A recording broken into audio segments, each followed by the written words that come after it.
Welcome to channel the way of law. तो इस video में आपको इन्फॉर्मेशन देने वाली हूँ कि बीएचयू से एलएलएम कैसा है, ताकि आपकी हेल्प हो सके ये डिसाइड करने में कि आपको बीएचयू से एलएलएम करना चाहिए या नहीं करना चाहिए। तो वीडियो शुरू करने से पहले ही मैं एक बात क्लियर करना चाहूँगी, मैं बीएचयू की एलुमनाई नहीं हूँ, मैं दिल्ली यूनिवर्सिटी की एलुमनाई हूँ।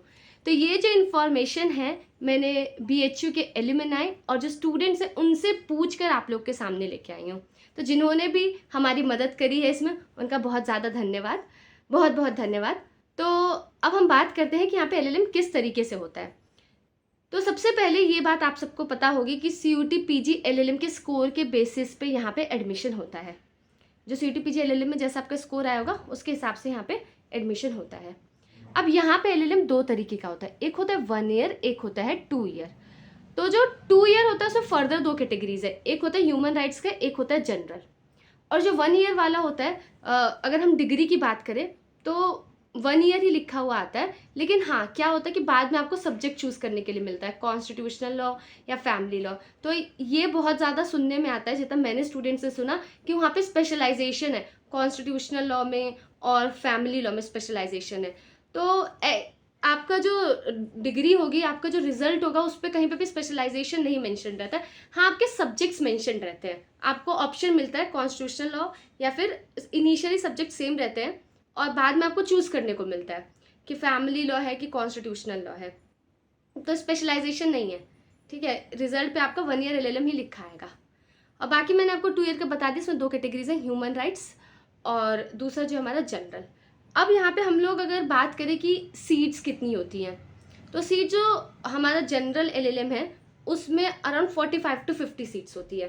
अच्छा, मैं सीट्स के बारे में बताऊँ, मैं एक चीज़ क्लियर कर देती हूँ कि एकदम फिक्स नहीं है। जितना मुझे पता चला, तो मैंने 2-3 बैच वाले से बात की तो उन्होंने बताया कि उनके बैच में इतने थे, लेकिन ऐसा नहीं है कि बहुत ज़्यादा फ्लक्चुएशन रहता है ना, थोड़ा इधर उधर हल्का फुल्का होता रहता है।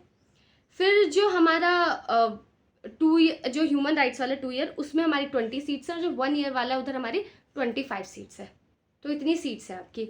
अच्छा, इसमें आप ध्यान रखिए, एक मैं इन्फॉर्मेशन आप लोग को देती हूँ, जैसे जब काउंसलिंग होगी तो ध्यान रखिए कि यहाँ पे अगर सीट्स नहीं फिल होती है तो वो लोग स्पॉट राउंड काउंसलिंग करते हैं, तो आप उसके बारे में भी अवेयर रहिएगा। अगर इनकेस आप अप्लाई करते हैं, मे बी आपके मार्क्स इतने अच्छे नहीं थे और आपको एडमिशन मतलब जो है नहीं मिल पाता, तो आप स्पॉट राउंड काउंसलिंग का देखते रहिए। दूसरी चीज़, वहाँ पे पेड सीट्स भी होती हैं। पेड सीट्स की फ़ीस ज़्यादा होती है थोड़ी, अराउंड 60 की उसकी फ़ीस होती है। तो पेड सीट का भी आप लोग देख सकते हैं, ठीक है। जिसका जो क्राइटेरिया है, मतलब जिसको एलएलएम करना है, तो वहाँ पे पेड सीट का भी ऑप्शन है। तो ये थी मेजर इन्फॉर्मेशन कि जो कितने ईयर का है और पेड सीट का बारे में जो मैंने आपको बताया, ये आपको चेक करते रहना पड़ेगा।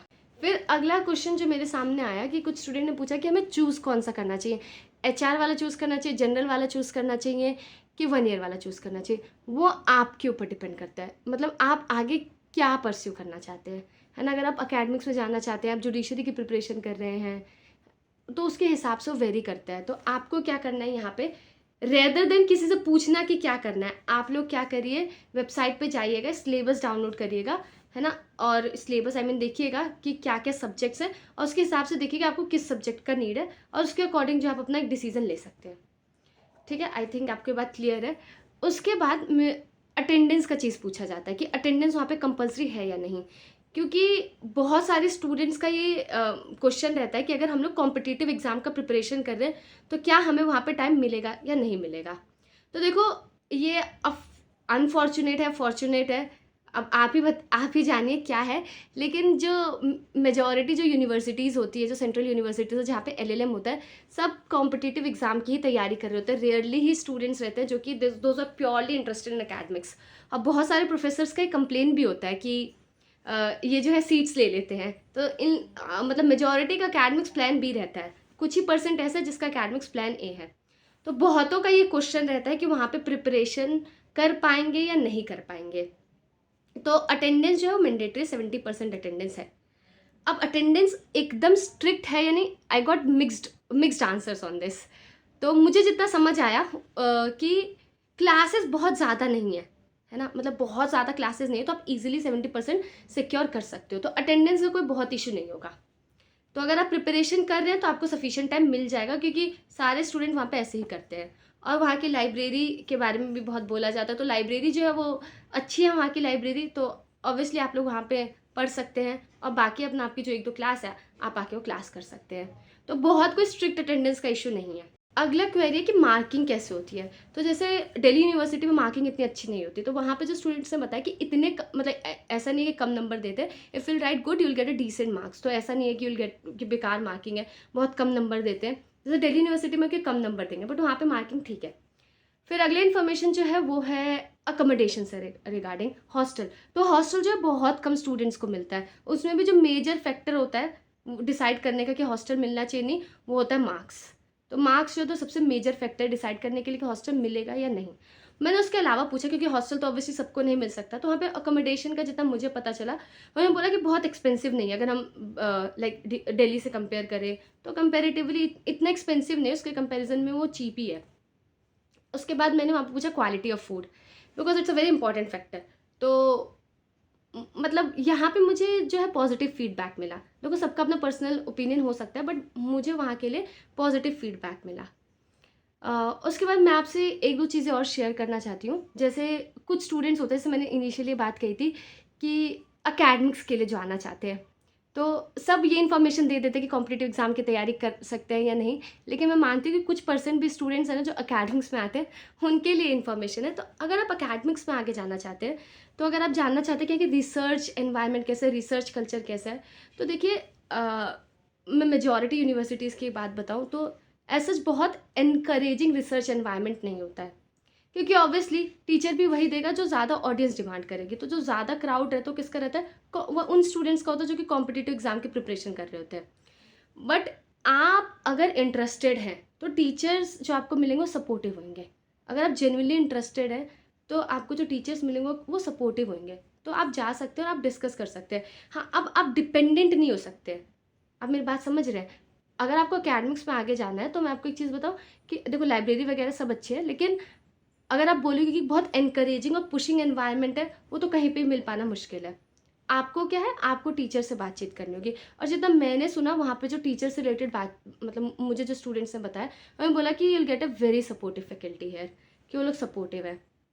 तो आप लोग बात कर सकते हैं और अगर आप जेन्युइनली कुछ अच्छा काम करेंगे, मिल ही जाएंगे आपको कोई ना कोई। और ऑब्वियसली वो जगह अपनी फैकल्टी के लिए नोन है। तो या लेकिन एक बात ध्यान रखना, एंडेवर्स आपको करने पड़ेंगे।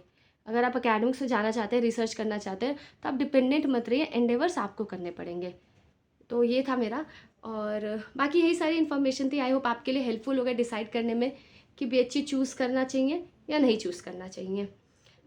मैं 1-2 बातें और बताती हूँ जो कि मैंने स्टूडेंट से पूछा था जिन्होंने बीएचयू चूज़ किया तो उन्होंने क्यों चूज़ किया, और जिन्होंने चूज़ नहीं किया उन्होंने क्यों नहीं चूज़ किया।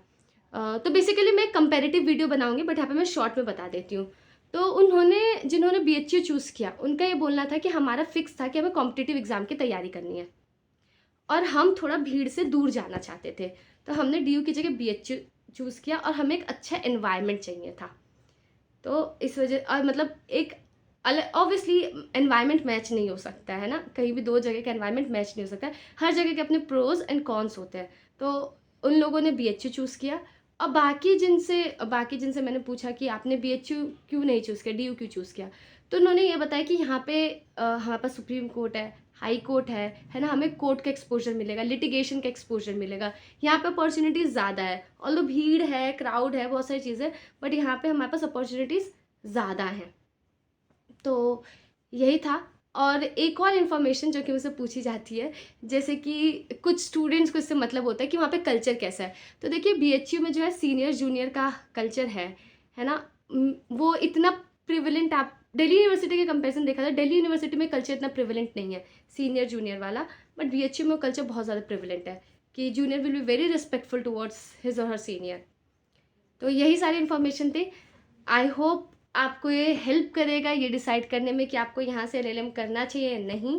अगर आप कोई और इन्फॉर्मेशन पूछना चाहते हैं तो आप हमें कमेंट कर सकते हैं या डीएम कर सकते हैं, या आपकी कोई स्पेसिफिक सिचुएशन है और आप ओपिनियन लेना चाहते हैं तो भी आप डीएम कर सकते हैं। और कोई बीएचयू का ये वीडियो देख रहे हैं, आपको लगता है कि कोई और इन्फॉर्मेशन है जो कि स्टूडेंट्स तक आनी चाहिए, तो प्लीज़ मेंशन करिए।